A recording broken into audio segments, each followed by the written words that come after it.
Bonjour et bienvenue sur votre chaîne d'information Sahel Info. Si vous êtes nouveau, n'oubliez surtout pas de vous abonner pour ne plus rien manquer sur l'actualité au Sahel, car l'information vous donne accès au monde.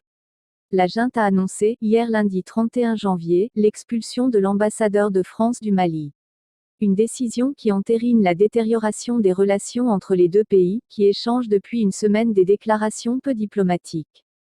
La junte malienne a franchi un nouveau seuil dans l'escalade des fâcheries avec la France.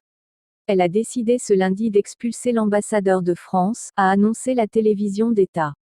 Joël Meyer dispose de 72 heures pour quitter le pays, suite aux récentes déclarations jugées hostiles de responsables français à l'encontre des autorités.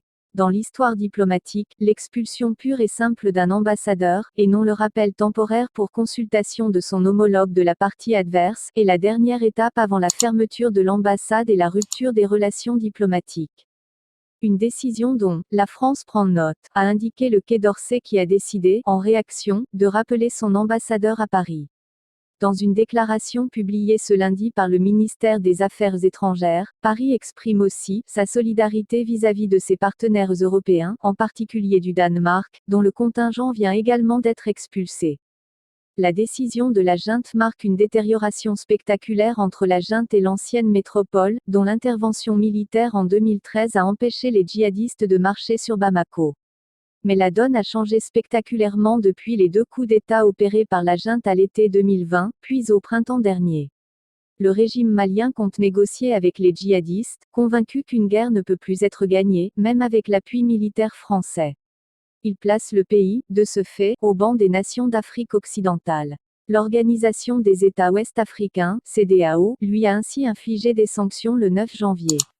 La CEDEAO a rompu ses relations diplomatiques avec la junte, car elle n'a pas respecté un engagement d'organiser des élections début 2022.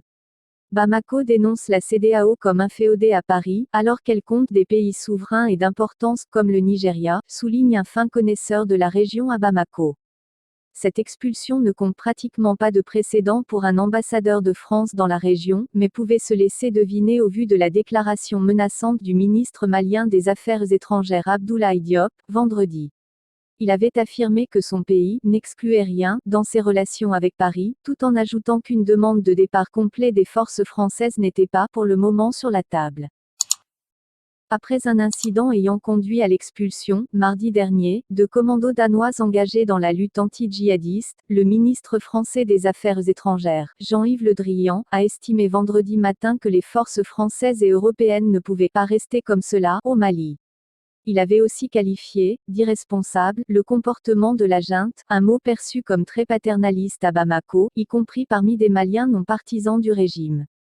La communauté internationale s'inquiète aussi de la présence sur le sol malien de paramilitaires du sulfureux groupe de mercenaires russes Wagner. Ces derniers seraient désormais 600 sur 3 bases dans le nord. Après avoir estimé que leur présence était incompatible avec le maintien des troupes françaises, Paris semblait être revenu sur cette position, ce qui, là aussi, pouvait paraître comme illisible à Bamako. Le comportement de la junte justifierait un retrait des forces étrangères, d'ailleurs amorcé depuis un an par Paris au vu de l'impopularité grandissante de la présence française dans les régions du Mali peu menacées par les djihadistes, et du manque de volonté du régime d'affronter les terroristes.